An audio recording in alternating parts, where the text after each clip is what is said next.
Heard a bit about this during Fox News. Whitefish Energy Holdings says it's, quote, very disappointed, end quote, that authorities in Puerto Rico have canceled its $300 million contract to help rebuild the U.S. island's electricity system. The contract had been in question because the company had only 2 full-time employees when the contract was awarded, and it's based in the Montana hometown of the U.S. Interior Secretary. Whitefish spokesman Chris James told the Associated Press that Sunday's cancellation will only delay efforts to restore power for Puerto Rico, which was hit hard by Hurricane Maria. James said Whitefish has already brought 350 workers to the island and it expected to have a total of 500 by the end of this week.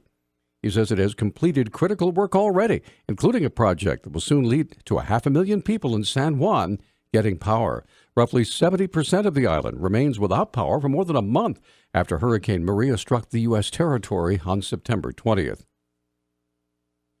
After last week's fiery crash that took the life of a woman on Interstate 90 near the Bonner exit, Eduardo Lopez has been charged with several felonies for driving the wrong way on I-90, allegedly driving the wrong way and causing the fatal crash.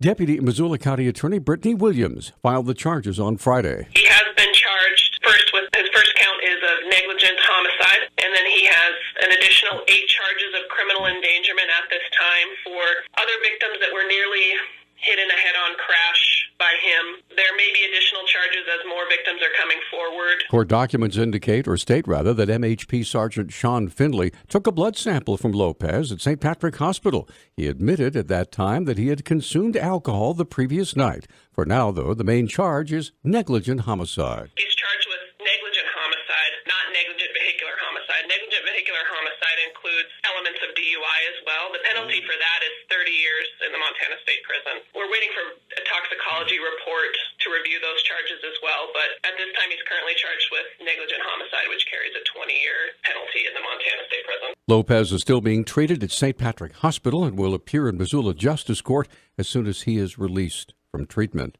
A Montana woman who was driving drunk when she crashed her car into another vehicle, killing 2 teenagers, has been sentenced to 6 years in prison. The Billings Gazette reports 24-year-old Thyana Faith Littleson of Lame Deer was sentenced last week for the September 10, 2016 deaths of James Lamewoman and Stephen Kills-Knight, both 14. A third boy spent 19 days in the hospital and underwent months of rehabilitation for brain and other internal injuries. Authorities say Little Son's blood alcohol concentration was 0.34%, more than 4 times the legal limit for driving, when she crashed into a car going over 80 miles per hour in Busby on the Northern Cheyenne Reservation. The speed limit in the area was only 25. Little Son pleaded guilty in July to 2 counts of involuntary manslaughter and 1 count of assault resulting in serious injury. The Montana Commissioner of Political Practices has dismissed 2 complaints filed against the re-election campaign of Mayor John Engen. The complaints were filed by Missoula attorney Quentin Rhodes and dealt with what he termed as 2 in-kind corporate campaign contributions. The first regarding the re-election campaign's office space rental. If they're only paying 1/5 of the market rate and they're using only 1/5 of the suite, then that's probably a good defense. But I think that if they are using more than 1/5 of the suite, then they've got real problems. And I haven't seen the lease, but I do know that their disclosure that they've filed with the Commissioner of Political Practices does not make that sort of fine distinction. Melanie Brock, campaign manager for Engen for mayor, responded to the commissioner's dismissal of both complaints. We knew the complaint didn't have any merit, and we're definitely pleased on the outcome. It was likely intended to be a distraction to voters, but we're very pleased that COPS was able to review it in a timely manner and set the record straight. On October 20th, Engen's opponent, Lisa Tripke, was found by the commissioner to have filed incomplete and inaccurate campaign finance reports and could face a fine. A 65-year-old Billings man has been sentenced to 20 years in prison with 10 years suspended for the October 2015 shooting death of his neighbor.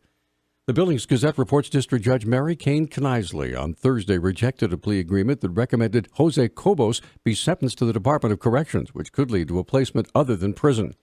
Prosecutors say Cobos and 52-year-old Mark Kirby were drinking and talking in Cobos' garage when Kirby was shot. Cobos told Kirby's wife and investigators that Kirby had attacked him. However, he also said he does not remember shooting Kirby. Court records say he told a neighbor that they were, quote, just having some Halloween fun, end quote. He pleaded guilty to negligent homicide. In May, a pre-sentence report recommended a 20-year Department of Corrections sentence. It's no secret the University of Montana officials are doing everything within their power to cut personnel costs from nearly 90% of their budget to about 75%. Director of Communications Paula Short said tenured faculty have certain protections still in such an environment. Tenure is something that is earned. It's sort of a hallmark of higher education, and many of our faculty members at the University of Montana are in tenured positions. With that comes some protections and certainly some processes that would need to be employed should you want to make reductions in the number of tenured faculty members that we have. Efforts have already been made to reduce the number of tenured faculty. Certainly that's something that we're looking at. That was a big reason for the voluntary incentive program earlier this year. It was aimed specifically at tenured faculty because there are some considerations with reducing faculty, particularly who have tenure at the university, and so a voluntary incentive program was one of the options that we employed for that specific reason. Interim President Sheila Stearns is working diligently to reduce personnel costs by the time the new president, Seth Bodnar, takes office in January. At about 11:45 this past Thursday night, a Missoula citizen called 911 to report she just witnessed two men breaking into a vehicle in her neighborhood.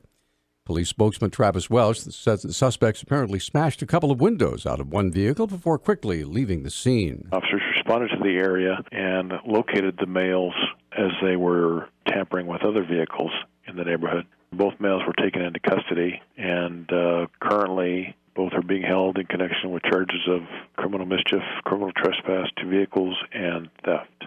First one is 25-year-old Jerry Searing, and the other male is 23-year-old Alex Zaklinski. Welsh says the two suspects are facing felony criminal mischief charges because it was estimated that the replacement of the windows broken out of the vehicle would exceed $1,500. That's $1,500.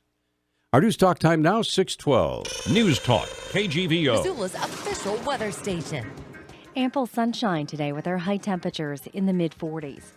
Wind will be fairly light out of the east at 5 to 10 miles per hour. Tonight, mostly clear. Overnight lows will drop into the teens. I'm meteorologist Brooke Foster for Missoula's KECI 13.